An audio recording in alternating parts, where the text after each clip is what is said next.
magkakaroon ng isang grand jury na siya ang mapapasa ng kasong ito kapag nakolekta na nila ang lahat ng impormasyon. Umuusad na ang investigasyon sa pagkamatay ng 18 taong gulang na si Nolan Wells.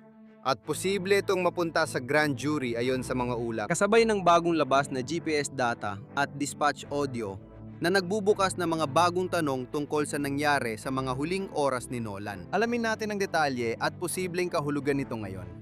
Welcome sa Sidebar, hatid ng Law and Crime. Ako si Jesse Weber. Sige, kailangan natin pag-usapan ng malaking bagong yugto na pinapasok natin ngayon sa investigasyon sa pagkamatay ni Nolan Wells. Noong ika-4 ng Hulyo weekend, nawala ang 18 anyos na college football player habang namamangka kasama ang mga kaibigan papuntang Horn Island, malapit sa baybayin ng Mississippi Gulf Coast. Nakita ang kanyang katawan doon 2 araw matapos siyang mawala. Ngayon, nakipagkita na ang pamilya sa district attorney at ang investigasyong ito ayon sa ulat ay maaaring dalhin sa grand jury. Kung totoo yun, isang hakbang na lang tayo palapit sa posibleng pag-alam kung sino, kung meron man, ang responsabal sa pagkamatay ni Nolan, o kung may nagkasala ba kaugnay na investigasyong ito. Para malinaw, hindi ko sinasabing yun na ang kaso. Pero pag narinig mo na, maaring dalhin ito sa grand jury, yun agad ang iisipin mo, di ba? Dahil kapag iniisip mo ang grand jury at mga posibleng krimen, maaring maraming ibig sabihin yun.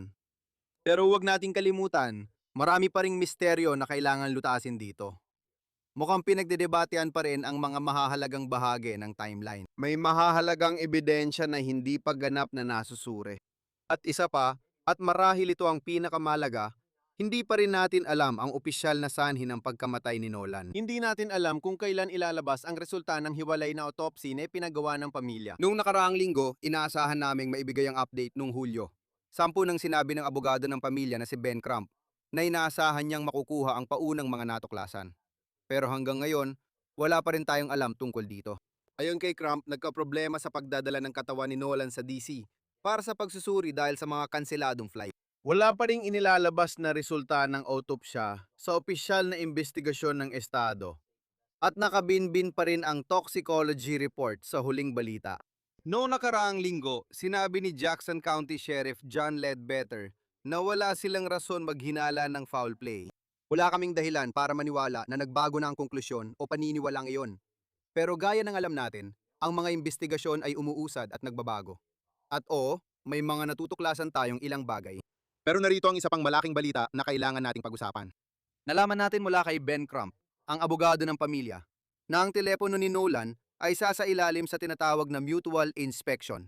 Ibig sabihin, parehong titingnan ng mga investigador ng Estado at ng sariling eksperto ng pamilya ang telepono. Kaya posibleng magbago ito ng takbo ng kaso dito. Nagdudulot ito ng mga tanong kung paano ito gagana. Nagdudulot din ito ng mga tanong kung paano pinoproseso ang ebidensya. Nakokontamina ba nito ang ebidensya sa kahit anong paraan? Paano mo gagawin ang ganitong dual investigation? At ayon sa ulat, naniniwala ang pamilya na maaring may mga datos na labura mula sa teleponong yon. Dahil dito, tanong din kung bakit wala si Nolan ng telepono niya. Napag-usapan na natin ito dati, baka iniwan niya sa bangka o hindi niya dinala sa tubig. Pero kung totoo makikipagkita siya sa babaeng ito, gaya ng ulat, bakit hindi niya dala ang telepono? Kaya may mga tanong dyan. Dapat ningding banggitin na ang telepono ay nasa mga independenteng investigador ni Crump ayon sa mga ulat. At saka, ang pamilya ang nakakuha ng telepono ni Nolan gamit ang Life 360 app at tila hawak na nila ito mula noon. At ito pa, malaki rin ito. Isa itong malaking update. May lumalabas na bagong detalye sa timeline ng pagkamatay ni Nolan. Anong ibig kong sabihin? May audio ang NBC News kung saan tila maririnig ang mga kaibigan ni Nolan na humihingi ng tulong ng magkaproblema ang sinasakyang bangka. Pakinggan ninyo ito. Lulubog na kami. Pwede ba kayong pumunta? Maayos ba lahat ng tao sa bangka? Kung hindi, Madaldal talaga lahat. Mula sa ilang impormasyon at ulat ng NBC News at New York Post, parang may 7 tao sa bangka na nagkaproblema bandang 4:00 ng hapon. Sinabi ng bangka operator, nasa kanlurang dulo ng horn, sira ang bilge pump. Ayokong lumubog ang bangka at gusto kong mahila pabalik. Hinila raw ang bangka ng 3 milya. Bumilis ang takbo nito sa loob ng 1 oras. Pag-uusapan pa natin yan mamaya. Ayon kay Sheriff John Ledbetter ng Jackson County, hindi na bumalik si Nolan sakay ng bangkang yon. Hindi natin alam kung si Nolan ay nasa bangka pa o nakababa na nung tawag na yon. Pero tingnan mo, base sa alam natin, parang ang malinaw ay sa pagitan ng tawag na yon at 4:31 ng hapon nang umalis ang bangka, mukhang wala na si Nolan sa kanila. Kaya anong nangyari sa pagitan ng mga oras na yon? Uy, sandali lang, tingnan mo nandito na ang tag-init. Panahon ng tag-init para sa pahinga, mas chill na mga araw. At gugustuin mo ng mga komportableng damit, kaya kailangan kong sabihin sa'yo tungkol sa Kins. Sa tag-init, gusto mo ng preskong damit. Ang 100% European linen na pantalon at kamiseta ng Kins ay swak dito. Simula sa 34 lang. Malambot at madaling isuot ang t-shirt at magaang cotton sweater nila.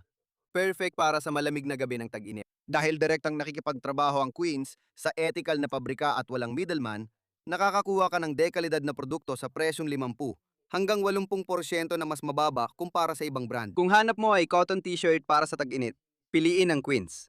Bagay ito sa lahat ng suot. Pakiramdam ko, mas madalas mo magagamit ito kaysa sa iba mong damit.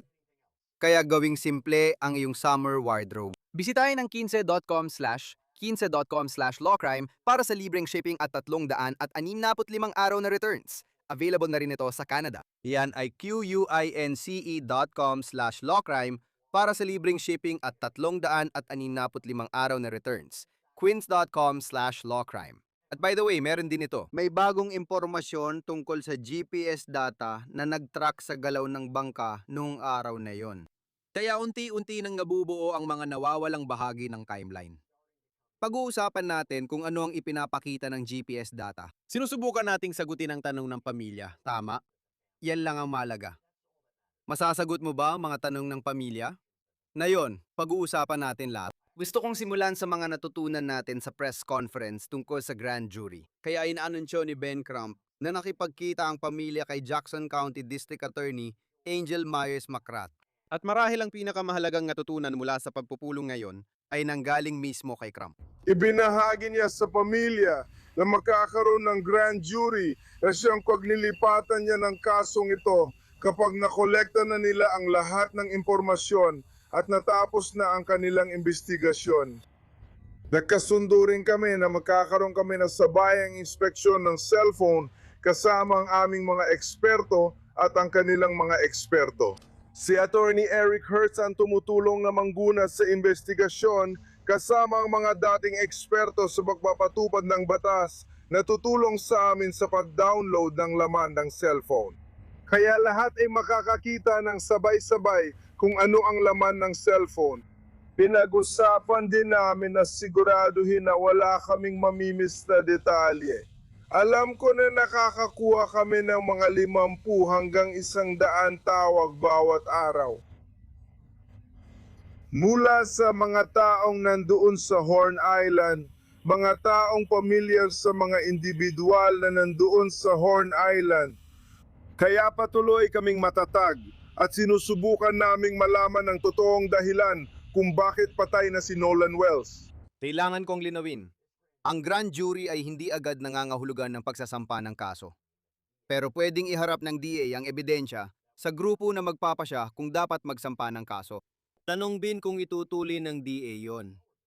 Tulad ng napag-usapan natin, maraming maling impormasyon ang kumakalat online. Sa huling episode, tinalakay natin ang viral video na akala ay nagpapakita kay Nolan na may argumento tungkol sa telepono niya. Isang kaibigan ni Nolan ang nagsabi sa media na siya, hindi si Nolan ang nasa video at may argumento.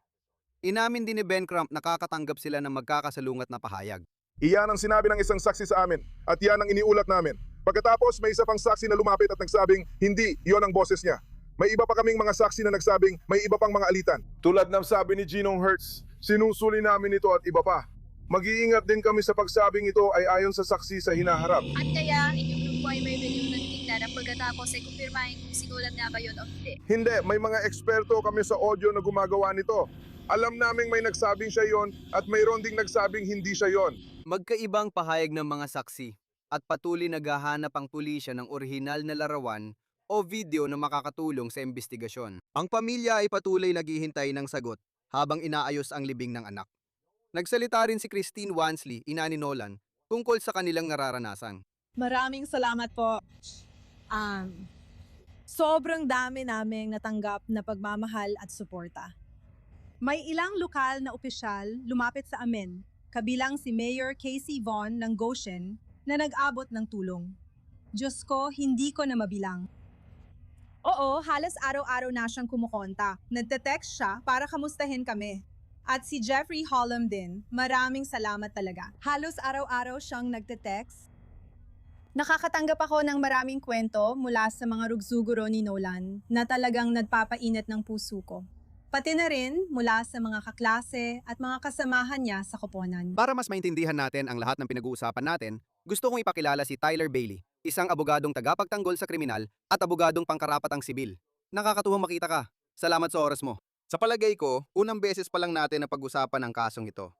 Gusto ko ring simulan sa pinakamalaking legal na balita, ang grand jury. Ito may ideya na ayon kay Ben Crump, tama ba?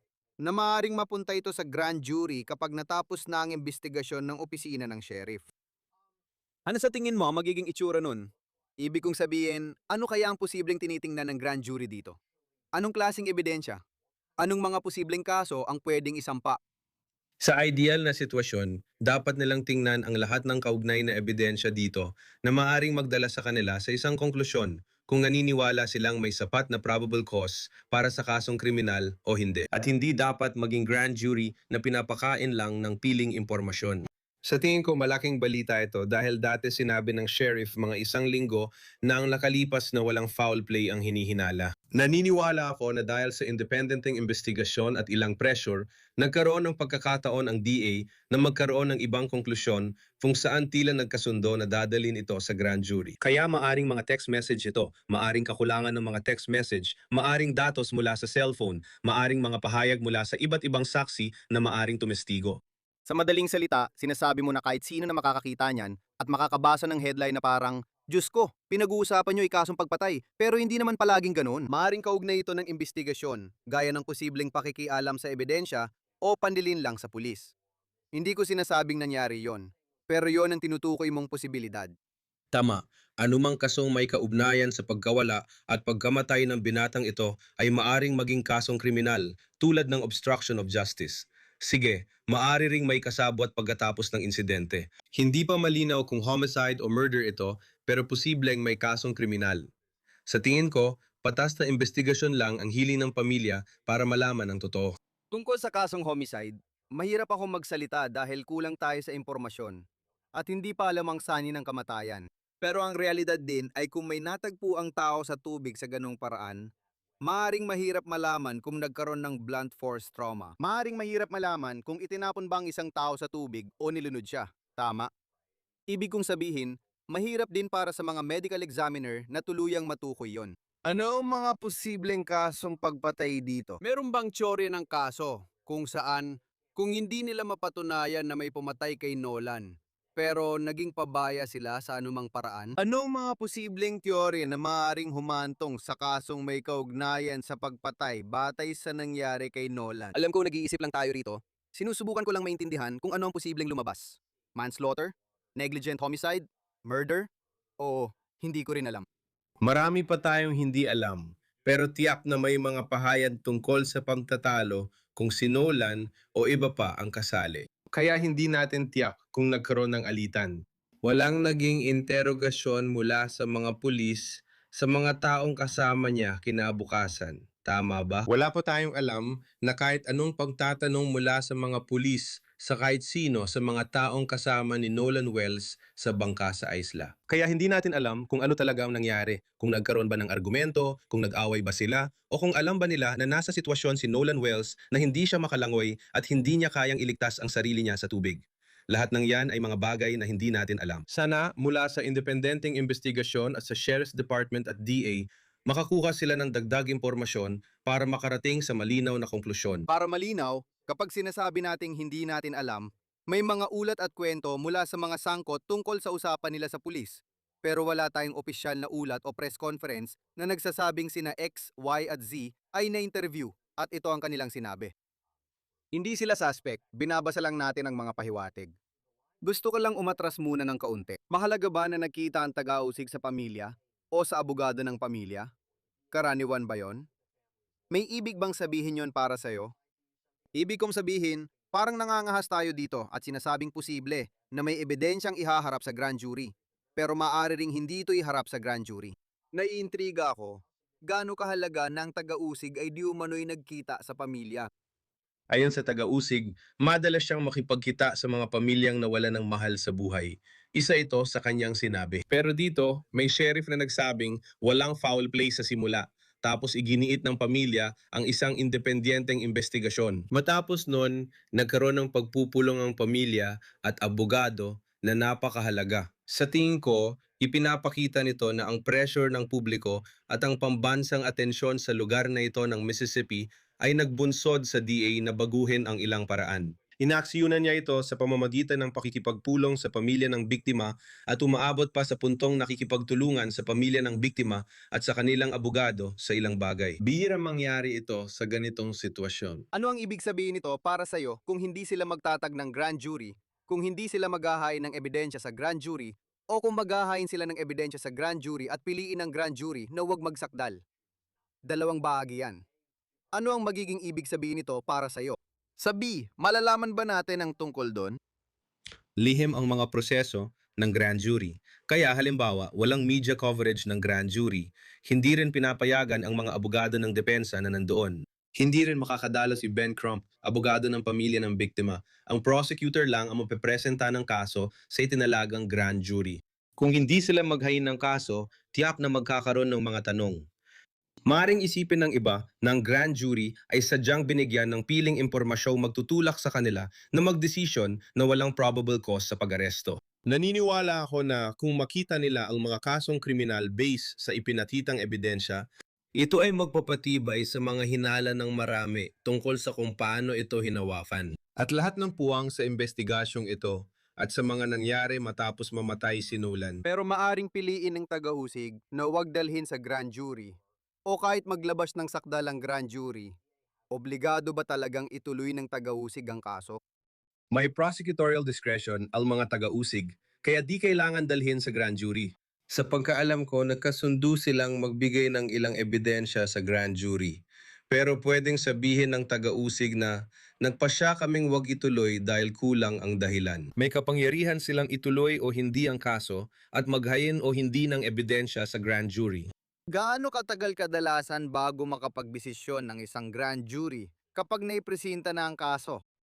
Depende talaga yon, hindi masasabi. Mahalaga kung ilan ang mga saksi na magbibigay ng testimonya sa harap ng grand jury at kung gaano karami ang ebidensyang ihaharap sa kanila. Kaya medyo maaga pa para hulaan kung gaano katagal ang grand jury na magpupulong o kung ano ang kanilang maririnig. Sa tingin ko, may mga palatandaan na di pa sila umabot doon. Alam ko, wala pang incident report na naidibigay sa pamilya. Karaniwan, available na ang mga ito sa loob ng 72 oras pagkatapos ng insidente o pagkamatay. Wala pa ring incident report ang pamilya. Kailangan pa rin kolektahin ng ilang cellphone data mula man lang sa telponyo ni Nolan Wells, kaya maaring matagalan bago mabuo ang grand jury. Gusto kong pumunta sa susunod na bahagi. Nabanggit ko ito kanina. Nakuha ng NBC News ang audio kung saan tila tumatawag ng tulong para sa bangka ang mga kaibigan ni Nolan. Mukhang may problema ang bangka. Pakinggan mo ito. Lulubog na kami. Pwede ba kayong pumunta? Lahat ba ng sakay ng bangka ay maayos naman ang kalagayan? Oo, ganyan, magsalita lahat. Tyler, mahalaga yan sa palaisipan na to. Ano ang ibig sabihin na may nai-report na tawag tungkol sa bangka na nandun daw si Nolan? May problema ang bangka at sabi ng tumawag, lahat ng tao ay nandoon. Ulit, hindi natin tiyak kung si Nolan ay nasa bangka anong tawag na yon. Pero sa tingin ko, mahalaga pa rin na nangyayari ito. Anong sinasabi nito sa'yo? Mahalaga yon. Una, ang sabi lahat ay nasa bangka. Pero di natin alam kung nandun si Nolan nun na mahalaga dahil hindi siya nakauwi ng ligtas pagdating ng bangka sa pantalan. At sinasabing gusto raw niyang maiwan o magpaiwan kasama ang isang babae na nakilala niya nung araw na yon sa isla Salawa. Kaya napakahalaga talaga nito. Una, kung hindi totoo ang pahayag, ibig sabihin kasi nungalingan na lahat daw ay nasa bangka. Kung si Nolan naman ay nasa bangka nung tumawag, ano ang nangyari pagkatapos? At kung pinag-uusapan na natin ngayon na may kinalaman ng dispatch, na may nangyaring paghatak ng bangka, iniisip ko na mas marami pang saksi, mas marami pang nakakita. Mga saksi na nakakita kung ano ang nangyari sa bangka o kung sino ang mga sangkot. At saka, tingnan naman natin ang bahaging ito. Nakuha ng CBS News ang GPS data mula sa Mississippi Department of Marine Resources. at sinusubaybayan ang galaw ng bangka. Gusto ko ring talakayin ang timeline na yon. Ito ay impormasyong sinasabi nilang nakuha nila sa pamamagitan ng kahilingan para sa mga record. Kaya lumalabas na ipinapakita ng datos na itong bangka, itong sasakyang pandagat, ay umalis sa pantalan bandang 56 ng umaga at dumating sa Horn Island ng 11:14. Ayon sa GPS data, ang bangka ay umalis sa Horn Island bandang 4:31 ng hapon. Bumalik sa orihinal na pantalan kung saan ito umalis, pagkatapos ay naglayag papuntang Fort Bayou, bandang 5:52, bago bumalik muli sa pantalan ng 6:06. Kinagabihan, pumasok ang bangka sa lunsaran ng bangka sa Fort Bayou ng 7:19 at naglakbay sa lupa na nagpapayuwatig na malamang hinila ito ng sasakyan papunta sa tirahan ng may-ari. At para lang may lagay ito sa tamang perspektibo, naniniwala ako na sinabi ni Ben Crump na huling nakita si Nolan sa isla ng 3:00 ng hapon. Tyler, anong masasabi mo tungkol sa GPS data na ito? Na kung huling nakita siya sa isla ng 3:00 ng hapon. At mukhang hindi lang sila umalis doon, pumunta pa sila sa ibang lugar. Tapos pumunta sa pantalan at nagpahatak. Maraming maaring nangyari sa oras na yon. Lalo na kung isasama pa ang mga text message at mga tala sa Snapchat na di umano'y nabura o nawawala sa kanyang telepono. Kaya maraming oras para maayos ng mga tao ang kanilang kwento, makausap ang abogado o iba pa tungkol sa kung ano ang dapat na ikwento pagdating nila. Nagsuspekula lang ako dahil hindi natin alam at wala pang interogasyon sa mga taong ito. Wala pang opisyal na pahayag na inilabas pero malinaw na may malaking pagitan ng oras mula nung umalis ang bangka, nung huling nakita si Nolan, at nung bumalik ang bangka sa orihinal nitong may-ari. Tingnan mo, parang pinapatunayan na umalis ang bangkang ito ng 4:31. Mayroon pa rin tayong magkakasilungat na kwento kung si Nolan Chait ba ay pinili niyang maiwan o iniwan talaga siya. Mukhang magiging mahalaga ang detalyadong GPS data na ito. Sasabihin ko ito, ang ulat na ito, ang MSDMR report na ito, ay nagpapayuwatig din na ang may-ari ng bangka, ang kanyang ina, at isa pang individual na sinasabing kasama ni Nolan noong araw ng insidente ay nakipagtulungan sa investigasyon. Ano ang ibig sabihin para sa iyo ng kanilang pakikipagtulungan? Ibig sabihin malamang naging accessible sila sa autoridad at may contact info. Sumasagot din sila sa autoridad. Ang tanong tungkol sa pakikipagtulungan ay hanggang saan? Ngayon, magbibigay ba sila ng testimonya sa harap ng grand jury? O mapipilitan ba silang gamitin ang karapatang manahimik sa harap ng grand jury? Kahit nakikipagtulungan sila, hindi ibig sabihin ibinubunyag na nila lahat. Hindi natin alam gaano kalaki papel nila o anong impormasyon meron sila. Maaring ginagawa ito sa tulong ng abogado nila. Walang masama sa pakikipagtulungan sa pamamagitan ng abogado. Pero para sa akin, pinapakita lang nitong bukas sila sa investigasyon ng pulis at pakikipag-ugnayan. Hayaan kong ibalita ang isa pang mahalagang detalye mula sa press conference ngayong linggo. Pinayagan ng pamilya na suriin ang telepono ni Nolan kasama ang mga investigador. May sabayang pagsusuri kung saan sabay makikita ng parehong panig ang laman ng teleponyo. Tyler, kakaiba ba yun? Simulan natin doon.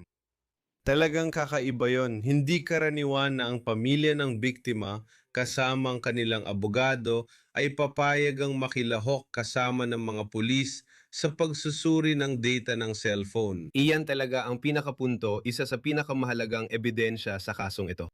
Hindi ko iniisip na mangyayari yon kung wala ang maraming usap-usapan sa buong bansa tungkol sa kung paano nangyari ang investigasyong ito. Ipinapakita nitong may kawalan ng tiwala sa pagitan ng pamilya at mga autoridad. At sa pagkakaintindi ko, hindi naging maganda ang komunikasyon sa pagitan ng piskal, mga autoridad at ng pamilya. Kaya sa palagay ko, ang pagpayag sa isang sabayang inspeksyon ay isang pagsubok ng gobyerno o ng estado dito na subukang maibalik ang tiwala ng pamilya ng biktima.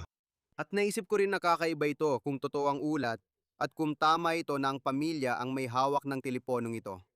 At hindi pa nila ito naibibigay o naipapasa sa mga autoridad. Maaring hindi yun totoo, pero yun ang sinasabi ng mga ulat. May isip ko ulit na medyo kakaiba yon. Pero paano nga ba ito gumagana? Paano nga ba eksaktong gumagana ang sabayang pagsusuri?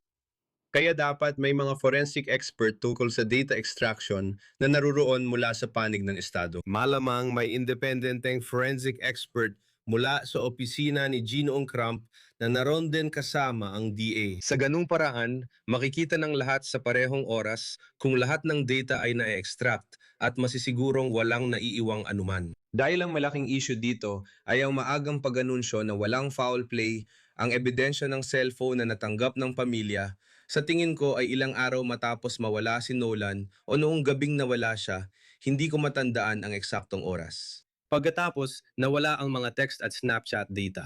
At sa pamamagitan ng pagpayad sa mga eksperto ng magkabilang panig o sabayang pagkuha ng data, makakatulong ito sa pamilya na maging kampante na lahat ng datos ay tinitingnan. Hindi ito pa isa-isang tinitingnan. Madalas ako makakita ng mga kaso na may na-extract na cellphone data at sinasabi ng estado na bura ng ibang impormasyon, hindi na namin yon makuha. Pero hindi yon normal dahil pwedeng makita ng isang forensic expert kung ano ang nabura at kung ano ang binago sa data. May potential bang legal na issue sa ebidensya? Kapag maraming tao ang humawak sa telepono, nadudungisan ba ang ebidensya? Kung may kasong isinampa laban sa isang akusado, pwedeng tutukan ng abogado ng depensa yon at sabihin, tingnan ninyo, kailangan ninyong alisin ang ebidensyang ito. May issue sa chain of custody. O sasabihin mo ba na, tingnan ninyo, iba ang digital na ebidensya. Hindi ito katulad ng isang piraso ng damit, tama? Ibig kong sabihin, pag-usapan natin yon. Maring gawin ng abogado ng depensa, depende sa mangyayari dito, halimbawa may mga kasong kriminal at ito ay tungkol sa homicide o iba pang seryoso o mabigat na kaso, at umabot ang kasong ito sa paglilitis. Gagamitin agad iyon ng abogado ng depensa at susubukang ipatanggal ang datos. Kailangang banggitin sa chain of custody ang sabayang presensya ng biktima o ng abogado ng biktima kasama ang kanilang mga eksperto. Dapat marinig yon ng hurado at sila ang magpapasya at magtutimbang ng ebidensya ayon sa tingin nilang nararapat.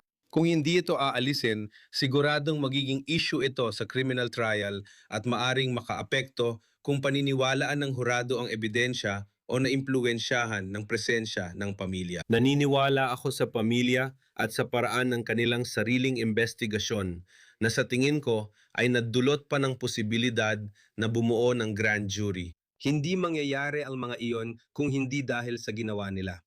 Sa palagay ko, tama lang ang joint extraction para sa ganitong sitwasyon. At tingnan mo, alam mo kung may mga mensaheng nabura. Sa tingin ko, kapag pinag-uusapan ng digital na ebidensya, madali lang ipakita yon. Sa tingin ko, kahit nabura, nasa system pa rin yun at pwedeng ma-recover. Palagi namin na pag-uusapan ng mga ganitong kaso. Sa tingin ko, ang lokasyon ng telepono ay isa pang mahalagang bahagi tungkol dito. Tama ba? Ayon sa pamilya, hindi normal para kay Nolan na umalis mag-isa. Lalo na't iiwan pa niya ang telepono niya. Sabi nga nila, anong teenager ang basta iniiwan ng phone nila? May kaibigan si Nolan na nagsabi sa ABC News na normal lang iwan ng mga telepono sa bangka para maprotektahan sa alat ng dagat. Sabi niya, lahat ng mga kaibigan nila ay nandoon at hindi naman sila nakikipag-ugnayan sa iba pa. Kanino pa ba sila makikipag-usap? Sinabi niya na nilagay ni Nolan ang telepono niya sa dashboard ng bangka kasama ng mga 15 na iba pang telepono. Ano masasabi mo rito? Hindi yun karaniwan. Kahit narinig natin na may nakilala siyang dalaga na ang pangalan ay Katie at interesado siyang makipag-usap sa kanya, iisipin mong gusto niyang mag-text o makipag-ugnayan mamaya. Hindi ko kilala ang maraming 18 anyos na hindi laging nakatutok sa kanilang telepono. At kahit ilagay pa nila ang kanilang telepono kung saan, kung mag-iiwan sila, siguradong kukunin nila ang kanilang telepono. Kaya sa tingin ko, mukhang kahina-hinala talaga yon. Naririnig ko ang opinyon ng mga kaibigan, pero karamihan ay naiinis at nagkakaisa sa ideyang hindi ito akma sa mga 18 at 23 anyos na kilala natin. Gusto nilang laging hawak ang kanilang mga cellphone at malapit lang sa kanila. Isa pang bagay na gusto kong itanong tungkol sa mga autopsya, tama? Kaya may 2 bagay tayong hinihintay dito. Hinihintay natin ang resulta ng pareho, tama? Hinihintay natin ang autopsya ng estado. Mukhang hinihintay pa nila ang mga toxicology report. Pero ayon sa lahat ng ulat, sinusubukan ng pamilya na magkaroon ng sariling autopsya sa Washington, D.C. Ano ang dapat nating isipin tungkol sa posibleng 2 pagsusuri kay Nolan? Kung may malaking pagkakaiba sa pagitan ng mga pagsusuri, halimbawa kung ang pagsusuri ng estado ay nagsasabing nalunod lang, walang ebidensya ng foul play o alumang palatandaan ng sakal o pakikipaglaban, Kung ikukumpara sa isang independiyenteng investigasyon mula sa pamilya na nagpapakita ng kabaligtaran, sa tingin ko, nagdudulot talaga ito ng hinala. Sa tingin ko, based sa kasaysayan ng mga hindi magandang nangyari sa Timog noon at hanggang ngayon na kinakaharap pa rin natin, at sa paraan ng pag-usad ng investigasyong ito, naramdaman ng pamilya na kailangan nilang magsagawa ng sarili nilang independiyenteng investigasyon. Sa tingin ko, magiging mahalaga rin ang toxicology report. Kasi alam mo, kung nasa tubig ka at may alak sa katawan mo, maaaring mas mahirap lumangoy at mga bagay na ganon. Kaya magiging napakahalaga ng toxicology report. At mas maraming impormasyon tungkol sa autopsy, tungkol sa kung paano talaga siya, sa kasamaang palad, namatay, ay magiging mahalaga para sa magkabilang panig. Kung ang Estado ay nakikita ito bilang ebidensya ng foul play o ang pamilya ay mas nakikita ito ng ganon. Patunay na hindi masusing nag-imbestiga ang Estado at hindi handang magsampa ng kaso. Sa tingin ko, nasabi ko na ito sa simula. Tingnan mo, malalaking pangyayari ito. Critical na panahon ito sa kasong ito. Sana makuha ng pamilya ang mga kasagutan na hinahanap nila. At patuloy naming susubaybayan ito. Tyler Bailey, maraming salamat sa oras mo. Talagang pinahahalagaan ko ito. Walang anuman. At yan lang muna ang aming ihahatid sa inyo dito sa Sidebar mga kaibigan. Maraming salamat sa pagsama sa amin. At gaya ng dati, mangyari mag-subscribe sa YouTube, Apple Podcast, Spotify o saan man kayo nakikinig ng inyong mga podcast. Pwede rin kaming panoorin sa Peacock ng NBC. Sundan niyo ako sa X, Instagram at News Nation Show ko, Jesse Weber Live, Lunes-Biyernes, 11:00 PM Eastern. Kita-kits mga kaibigan!